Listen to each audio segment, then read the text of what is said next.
Exercise number 11.3। सबसे पहला doubt हमारे पास है क्वेश्चन नंबर 7। लिखा है 36x² plus 4y² equals to 144। पूरी इक्वेशन को 144 से डिवाइड कर दिया तो 36x² upon 144 plus 4y² upon 144 equals to 1। तो ये आ गया x² upon 4 plus y² upon 36 equals to 1। हाँ भाई, किसका डिनोमिनेटर बड़ा है? y² का। तो इसका मतलब x एक्सिस का इलिप्स है या y एक्सिस का इलिप्स है? y एक्सिस का। आप कहेंगे since denominator of y² greater than denominator of x², तो इसका मतलब it implies major axis lies, हाँ बेटा, मेजर एक्सिस लाइज अलोंग किसके? Along y axis, y axis के अलोंग। उसने हमारे से मांगा क्या क्या है? कह रहा find the coordinate of foci. यहां से कंपेयर करके a² हो गया 36, b² हो गया 4, a का काम कर रहा है 6, b का काम कर रहा है 2। आपने c कैलकुलेट कर लिया पहले, under root of a² minus b², तो 32 हो गया। 32 का मतलब 4√2 हो गया। a मिल गया, b मिल गया, c मिल गया। मांगा है उसने सबसे पहले कोऑर्डिनेट ऑफ फोकाई। हाँ भाई, y एक्सिस वाला है, क्या कोऑर्डिनेट होंगे फोकाई के? 0 plus minus 4√2 plus minus c यानी कि 4√2। ये हुआ फोकाई।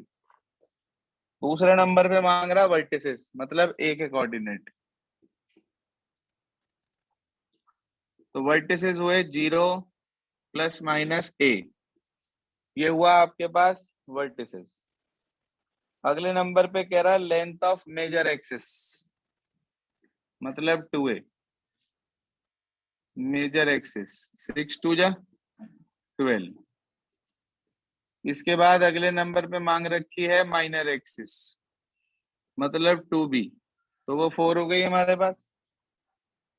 उसके बाद उसने मांगा आपसे इसेंट्रिसिटी।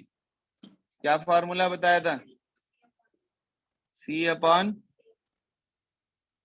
a, 2√2 upon 3। उसके बाद उसने मांगी लेंथ ऑफ लेटस रेक्टम। क्या फॉर्मूला बताया था भाई लेटस रेक्टम का? 2b² upon a। शाबाश, 2b²। b का स्क्वायर हुआ 4 अपॉन a की वैल्यू है 6, ये कट गया 3 पर, तो 4/3 ऐसा छोड़ देंगे। देखो सब कुछ आ गया हमारे सामने। Foci, vertices, major, minor, axis कौन सी है, इसेंट्रिसिटी, लेटस रेक्टम। ठीक है जी, यही सब कुछ मांगा उसने हमारे से। सारे टॉपिक अपने आप में इंडिपेंडेंट हैं, किसी भी टॉपिक का किसी भी दूसरे टॉपिक से कोई लेना देना नहीं है। इसके बाद आगे चलते हैं। हमारी अगली प्रॉब्लम है क्वेश्चन नंबर 13 14, दोनों एक जैसे हैं। एक बता रहा हूँ, 13 एक्सप्लेन कर रहा हूँ, 14 आप लोग खुद ट्राई कर लेंगे एक बार, जिसकी प्रॉब्लम थी 13 14। क्या कह रहा है सुनिए ध्यान से। 13 में उसने ये बोला बेटा जी, ends of major axis plus minus 30। बच्चे अगर X major axis X axis पे है, क्योंकि वाई कोऑर्डिनेट 0 आ रहा है, अगर मेजर एक्सिस जो आपके पास है उसके एंड पॉइंट प्लस माइनस 30 है, इसका मतलब एक्स एक्सिस पे हुए। तो अगर मेजर एक्सिस एक्स एक्सिस पे हुआ तो एक्स एक्सिस वाला इलिप्स हो गया वो हमारे पास। आगे उसने हमारे से कहा एंड ऑफ माइनर एक्सिस इतना, माइनर के भी एंड दे रखे, तो मतलब एक तरह से आपको ए और बी दोनों की तो वैल्यू दे रखी। आपको इक्वेशन में वैल्यू तो पुट करनी सिर्फ, और करना ही क्या, ये तो बहुत ही आसान क्वेश्चन है। आप कहेंगे since ends of major axis, क्या दे रखे भाई? मेजर एक्सिस के एंड प्लस माइनस 3, 0। तो इसका ये मतलब हुआ कि इक्वेशन क्या होगी, let equation B x square upon A square plus Y square upon B square is equals to 1 और एंड्स ऑफ माइनर एक्सिस कितना दे रखा है बेटे, 0 प्लस माइनस 2। तो ए हो गया 3, बी हो गया 2, रख दो इसमें x square upon 9 y square upon 4 is equals to कितना 1। ये आ गई इक्वेशन। अगर ये y वाला होता तो x square upon B square plus Y square upon A square equal to 1 लेते, उसमें और बी की वैल्यू रख देते, इक्वेशन आ जाती। एलसीएम लेना चाहो ले सकते हो, यहीं छोड़ना चाहो यहीं छोड़ सकते हो, बिल्कुल परफेक्ट है। ठीक है जी, जैसे 13 है ऐसा ही सेम टू सेम 14 है, आप लोग खुद करेंगे उसको, मैं नहीं करा रहा हूँ। इसके बाद 19 20 है, दोनों एक जैसे हैं, एक समझा रहा हूं आपको, ध्यान दीजिएगा। क्वेश्चन नंबर 19, क्वेश्चन 19 में उसने ये कहा हमारे से सेंटर एट द ओरिजिन, दोनों इलिप्स के सेंटर ओरिजिन पे होते हैं, 0 0 पे सेंटर। ठीक है, आगे कह रहा है major axis on Y axis. जैसे ही उसने ये कहा हमने इक्वेशन लेट कर ली, let equation B x square upon B square plus Y square upon A square equals to 1। आगे बता दिया ए ग्रेटर देन बी, ये लेट कर लिया हमने।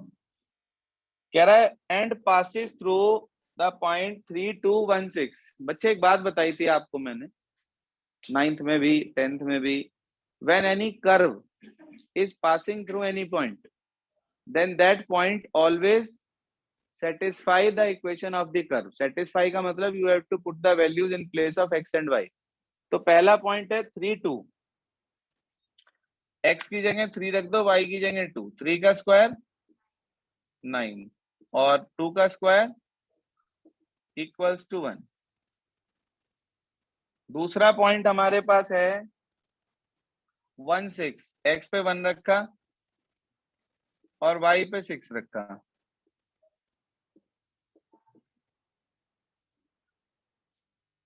ठीक भाई, यहां तक कोई परेशानी? अब आपको इन्हें सेम बनाना है, बस मर्जी आपकी है, जिससे मर्जी कर लो। मैंने इसकी मल्टीप्लाई 9 से कर दी, 9 9 जा 81 upon B square plus 36 upon A square equals to 9। दूसरी इक्वेशन है such 1 upon B square plus 36 upon A square equals to 1। हाँ भाई, दो इक्वेशन आ गई।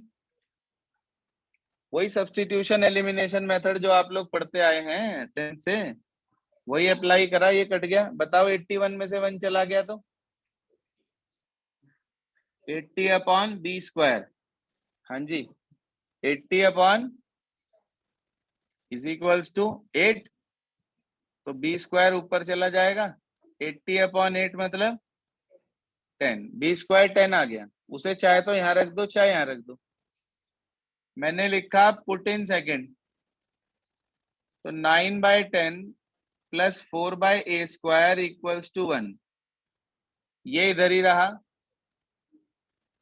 1 माइनस 9/10, 10 में से 9 चला गया भाई, बोलो 1/10 a स्क्वायर की वैल्यू कितनी आ गई 40। दोनों वैल्यू उठा के यहाँ रख दी, X square upon 10 plus Y square upon 40 equals to 1। Check करिए प्लीज आंसर क्या दिया है। एलसीएम लेना चाहो तो ले सकते हो, 40 एलसीएम आएगा, इक्वेशन आ जाएगी 4x square plus Y square equals to 40। यही आंसर है। तो ये आपके पास आंसर आ गया क्वेश्चन नंबर 19 का। जैसे आपके सामने 19 है ऐसे ही क्वेश्चन नंबर 20 है और एग्जाम्पल नंबर 13 है। तो मेरे ख्याल से आराम से अब सारे के सारे आपसे हो सकते हैं। तो ये आपके पास इलिप्स का टॉपिक खत्म होता है। यहाँ तक अपना वर्क सभी स्टूडेंट आज कंप्लीट कर लेंगे और कल हम हाइपरबोला के बारे में पढ़ेंगे।